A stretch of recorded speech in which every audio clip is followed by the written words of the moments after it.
Tantor Audio, a division of recorded books, presents Better Late Than Never. Understand, Survive and Thrive, Midlife ADHD Diagnosis. By Emma Mahony. Forward by Sari Solden. Narrated by Polly Lee. The Story of Fidgety Philip. Let me see if Philip can be a little gentleman. Let me see if he is able to sit still for once at table. Thus Papa bade Phil behave, and Mamma looked very grave. But Fidgety Phil, he won't sit still. He wriggles and giggles, and then, I declare, swings backwards and forwards and tilts up his chair. Just like any rocking horse. Philip, I am getting cross. See the naughty, restless child, growing still more rude and wild, till his chair falls over quite. Philip screams with all his might, catches at the cloth, but then that makes matters worse again. Down upon the ground they fall, glasses, plates, knives, forks, and all. How Mamma did fret and frown when she saw them tumbling down, and Papa made such a face. Philip is in sad disgrace. Excerpt from The Story of Fidgety Philip from the book Struwwelpeter by Dr. Heinrich Hoffmann, published in Germany in 1845. This poem appeared alongside the first published treatise on ADHD in the British medical journal The Lancet in 1904. Forward. Better Late Than Never takes the reader on an exciting and informative journey of self-discovery, from understanding the condition to learning to thrive with late-diagnosis ADHD. It is an intimate tour of the inner world of women who have lived with both the struggles and the strengths of undiagnosed, untreated ADHD.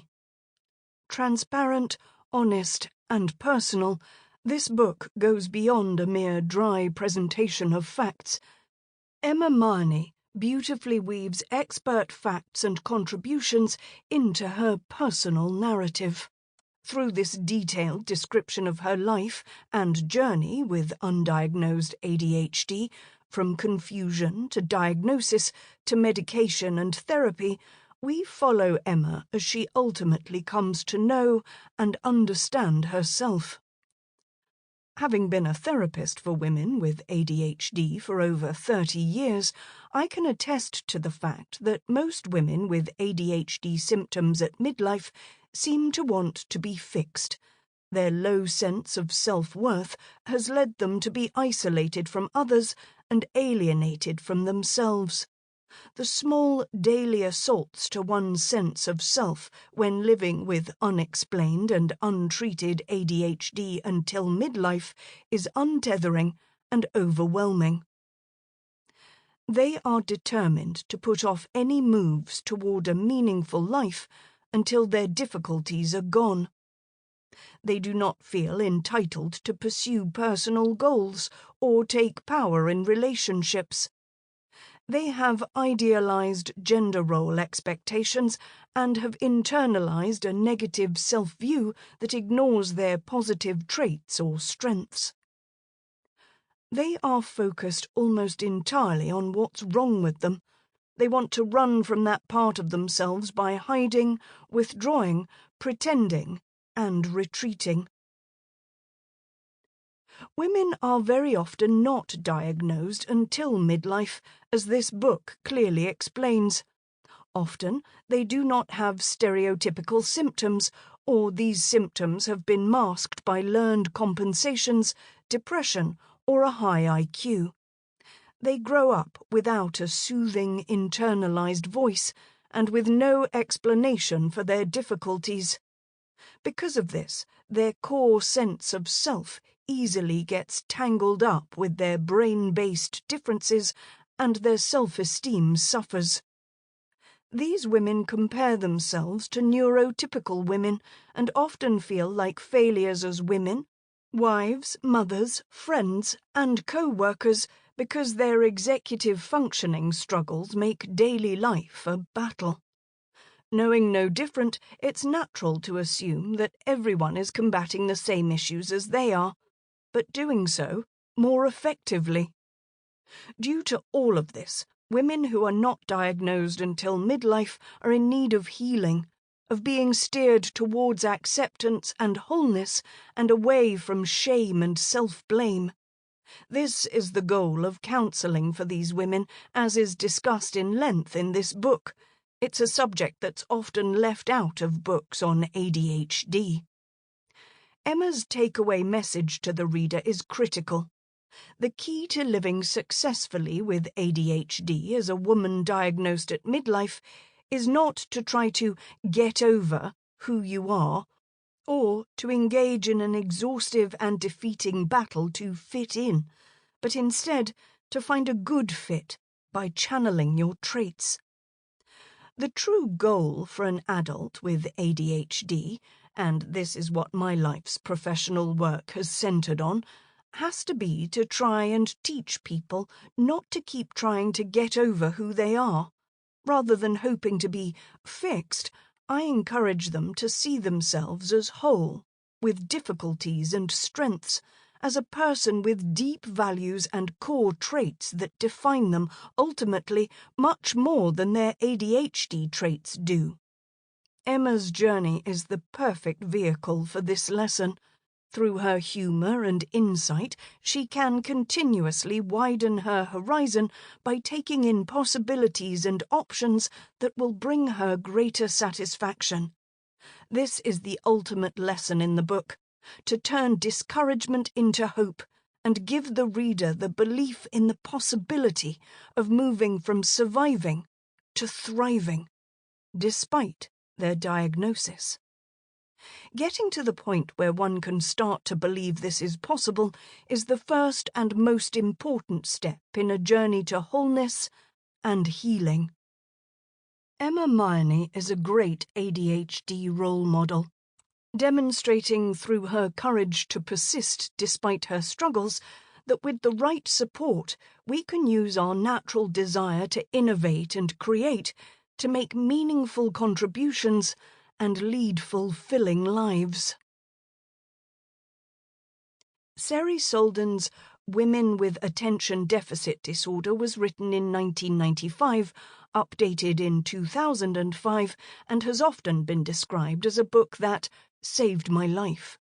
Female readers claim to recognize themselves within it and no longer feel alone, after a lifetime of secretly hiding their challenges. Her second book, Journeys Through ADDulthood, Walker and Company, first published in 2002 and was released in 2020 as an audiobook.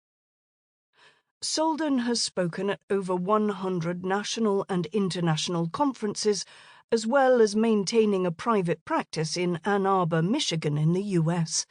Her latest publication, a self-help workbook called A Radical Guide for Women with ADHD, Embrace Neurodiversity, Live Boldly, and Break Through Barriers, was co-authored with Dr. Michelle Frank, and tells the story of women who have shown up in their practices over the years and aims to overcome negative self-talk, discover strengths, build meaningful relationships, and resist cultural stigma. SariSolden.com. By Sari Solden, MS, therapist, speaker, and author of Women with Attention Deficit Disorder. 10 Things to Know About ADHD. 1. It was first described as minimal brain dysfunction, then hyperkinetic disorder. In 2004, it became ADD, Attention Deficit Disorder, and now is generally termed ADHD, Attention Deficit Hyperactivity Disorder. 2. Its 3 traits are impulsivity, restlessness, and distractibility. 3. Many successful entrepreneurs, comedians, actors, sportsmen, artists, and musicians have ADHD, including entrepreneur Richard Branson, comedian Rory Bremner, actors Johnny Depp, Channing Tatum, and Emma Watson, Olympian Michael Phelps, racing driver Lewis Hamilton, and musician will.i.am. 4. It is a neurodevelopmental disorder, not a behavioral one. This rules out the theory that it is down to poor parenting, too much TV, junk food, and other myths. 5. It is similar in heritability to height. Around 80% of cases are inherited from one or both parents. 6. It affects 3 to 8% of the population, regardless of gender or race. However, boys are 3 times more likely to be diagnosed than girls. 90% of children or teens with it experience classroom behavioral or emotional problems, peer relationship problems in school, low academic attainment, school suspensions, or expulsions. 7.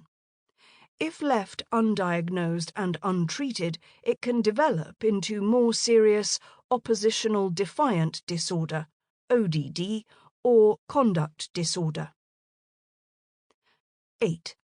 People with ADHD have lower levels of the brain chemical dopamine, which regulates movement and attention and is linked to addiction. ADHD does not affect intelligence. 9. Around 20% of the prison population suffers from undiagnosed ADHD, according to a study by the UK Adult ADHD Network. 10. Unlike other neurodevelopmental conditions such as autism, ADHD can be safely treated with medication and diet, exercise, and lifestyle changes. Preface. Diary entry, 17th January 2016. Yesterday, I was diagnosed with ADHD. It was a long time coming, 51 years to be precise, and the diagnosis was remarkably swift when it came. The process was painful as sitting in the dentist's chair, and the information that the psychiatrist needed to extract was not sugar-coated or balanced with the positives. It was bald and bare-faced, and the responses had to be black and white. It was a long interview, an hour and a half, but that's not long to sum up a life, especially if you are going to change that life with a diagnosis at the end of it. Dr. Jane had pages and pages of questions to ask, and he wanted me to be very precise with my answers. The answers I could use were often, very often, seldom, or not at all. But sometimes the questions didn't quite fit. And yet, if he seemed robotic in his quick-fire approach and batted away any attempts from me to pin him down on the meaning of the words, he never seemed to be reading from a script. It was like the questions were a knife, to pierce through my carapace of half a century to get me before I had time to think of or sculpt answers. He wanted the questions answered impulsively, intuitively, before I could reflect. Either that, or he was in a tearing hurry to get on to the next person. The result of that day and that diagnosis is this book. Introduction. Fall down 7 times, stand up 8. Japanese proverb. This book is about late diagnosis of ADHD in an adult, anyone over 18, but more specifically about late diagnosis of ADHD in women, an area that has been much less researched and somewhat overlooked. This complex issue tackles mental health and is written for anyone who has ever struggled with their brain and felt shame at being unable to function like others, or who may see clearly that a loved one has all the traits of ADHD and wants to know what to do. If you are picking this book up as a medical practitioner, hungry for a deeper personal understanding of how ADHD can affect patients, particularly female ones, you will find plenty of honest accounts of the mashups within my life and truth in the detail of how the traits have affected it. My personal story, interwoven with all the science and references to medical studies, focuses only where the ADHD has shown up in my life, so may seem a little heavy on the disaster stories at times. My story. Because of the way my brain is wired, I can't help but get things wrong. Even at the age of 1, when I learnt to speak, I would say everything backwards. Butter was tubber, birds were dubbies, and it took a while for my parents to transpose the letters and see that I was making sense. The merest trifles that most people do naturally, arriving to places on time, remembering their wallet, not losing things such as keys, mobile phones and credit cards constantly, paying fines, avoiding speeding tickets, etc., are rather boring things at which to excel in my world. I've made them that way so as not to beat myself up when I fail at them regularly. However, the older I get, the more I realize that these boring things are actually important, and how exasperating it is for people when they think that I do them on purpose, or, more recently since my diagnosis, that I use ADHD as an excuse. ADHD is not a moral failing. It is a neurological one. It is not all in your head, and there's no subconscious intention to forget something, as one therapist continually suggested before diagnosis. It is just that I am neuroatypical.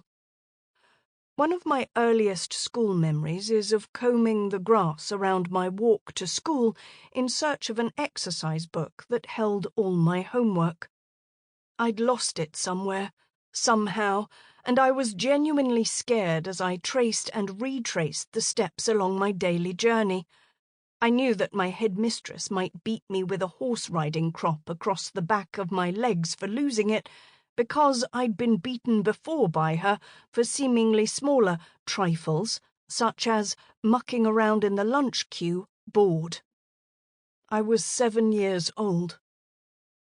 What I didn't know then is that not even her beatings would stop me from losing things. I've never been able to learn that particular lesson. Only yesterday, 45 years later, I was retracing my steps along a 6-mile dog walk, this time trying to find a credit card that had dropped out of my pocket. I lose things constantly, and was practicing non-attachment to things before I could even spell Buddhism. As a young girl, I was a tomboy. From around the age of 7, I refused to leave the house if my mother made me wear a skirt, and I was more likely to be roller skating or riding down the road with my arms folded on my bicycle than playing with dolls. Being a tomboy gave me an excuse to engage in more physical and risky activities, such as climbing trees and jumping off rocks into rivers. I had 2 brothers, and quickly learnt that girls seemed to have a really boring hand dealt to them in the days of Barbie does the ironing. It appears my experience was more typical than I knew. Psychotherapist and author of Women with Attention Deficit Disorder, Sari Solden, comments, "The problem for women is that most of them were not diagnosed as children. Even if they were hyperactive, they usually did not act out in the same way boys did. They were apt to be labelled tomboys or written off in some other way without understanding the underlying attention deficit disorder." Like some people, you may wonder if ADHD is actually real. A few years ago, a book called ADHD Does Not Exist was published to great critical acclaim. The author, a behavioral neurologist, argued that ADHD described a cluster of symptoms that were also present in 20 other conditions, from bipolar to giftedness and depression, and didn't exist as a separate disorder. The timing of this book chimed with fears of an ADHD epidemic in the media and a statistical rise in offering young children medication, with anxiety around medicalizing childhood and playing into the hands of Big Pharma. Many of the traits were put down to bad parenting, like the time when my father suggested that what my ADHD son Michael really needed was a jolly good thumping. And who can't point the finger at any mother or father and find them wanting? So, when I hear of today's fears around a rising diagnosis of ADHD in children or adults, usually tapping into worries around taking medication, my response is different than most. I feel thankful. Rising diagnoses mean that this invisible condition is at last being brought into the light. And with that recognition will, hopefully, come understanding and compassion. Because, to quote from the Eeyore of experts on the condition, the author of more than 19 books on the subject, Dr. Russell Barkley, this is a very serious disorder. As adults, people with ADHD are 5 times more likely to speed and 3 times more likely to have their licenses revoked than other people. They're more likely to experience accidental injuries, burns, poisoning, traffic accidents, and all kinds of trauma than other people. In fact, having ADHD makes you 3 times more likely to be dead by the age of 45. Yikes! I'm bloody lucky to be alive. So, in this book, I'll expose why I believe it's a condition whose time has come. Why I am thankful that the approach to disciplining children has changed dramatically in a single generation, so that my son, who was first diagnosed with ADHD aged 12 in the last year of primary school, won't have to suffer the indignity of being put over someone's lap and caned, as his mother was. This was the headmistress's last resort in our small private school, despite her being fond of me. And, believe it or not, I also used to argue in favour of corporal punishment in school debating lessons because it was over and done with quickly, and I preferred that approach to the hours I spent facing the wall outside of the classroom, counting the bumps on the wallpaper. It was so boring being excluded from the class. When asked at the 2014 International Conference on ADHD what the overriding sense of having the condition is like, the motivational speaker and author of Movers, Dreamers and Risk Takers, Kevin Roberts, said, "It is like having a giant foam finger pointing at my forehead saying, 'You are wrong.'" It is true. Few children with ADHD will emerge from school without a battering to their confidence. I learned about being ashamed of my shortcomings from an early age and quickly invented ways of covering them up. I used to memorize joke books because I saw how quickly humor could diffuse a situation. Charm, complimenting teachers on their dress sense, sometimes worked, as did effusive politeness in the face of being caught or found out. And yet, underneath this bluff lurked a sense of shame. And shame is a dangerous emotion. It carries with it the whiff of something unclean, not quite right, something to hide, not to show others, and still does today. Shame is a lonely feeling. It is suffused with a sense of unworthiness of love, of somehow not fitting in or being good enough. Recently, I went to a memorial service of a university friend who struggled with his mental health all of his life, despite holding down an impressive job in the city. That he decided to take his own life, without telling a soul, making plans with friends and family just the day before and with a full contacts book and calendar, spoke to me about the power of shame. Rather than reveal the extent of his loneliness or struggles, he chose to overdose on his medication. A church service packed with his friends, colleagues and family who'd given up their work time to be there on a Monday afternoon showed just how easily he could have reached out instead. Shame can be a killer, and shame's little sister anxiety also needs watching. It is impossible to lose or forget things or let others down constantly without being affected. Underneath the humour and charm that I worked at so hard to cover up the deficiencies, there was a puzzling lack of trust in myself that could manifest as a lack of confidence at unexpected moments. It didn't seem to fit with my outgoing, extroverted personality. The ADHD might have been masked by chutzpah and an expensive education, but I lived in constant fear of being exposed in some way or other. I was a personality riddle to others and myself, seemingly bright, yet always letting myself down. It is also a miracle that I haven't had more brushes with the law, given the statistics around this disorder.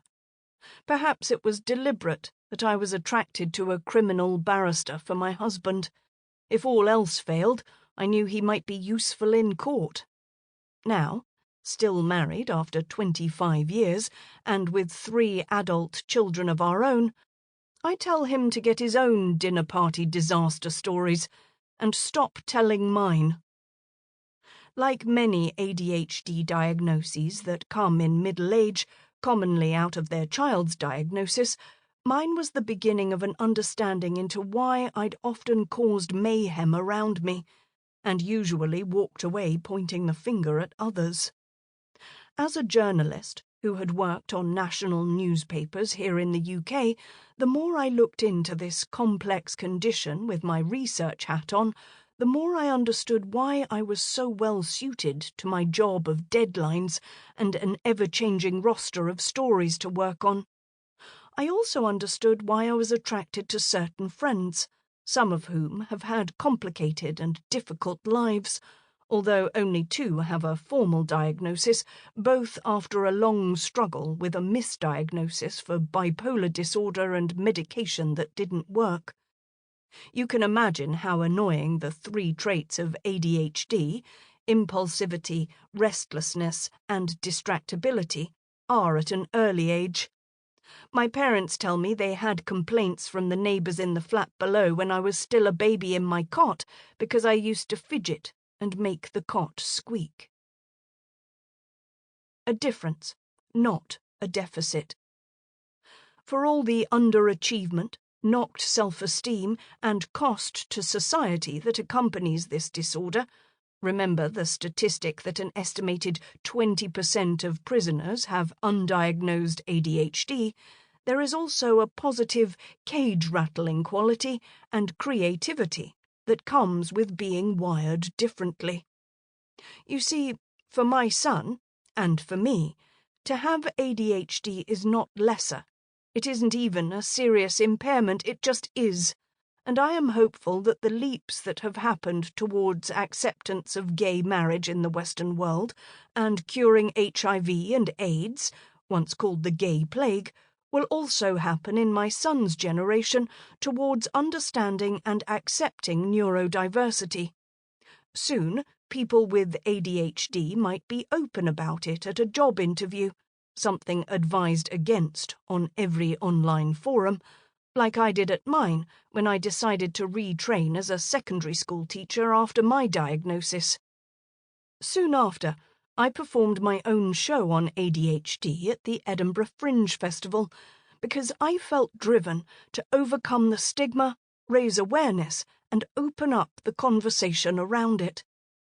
There is so much that can be done once you get a diagnosis to help you live well and understand the condition, that I wanted to be involved in educating others around it too.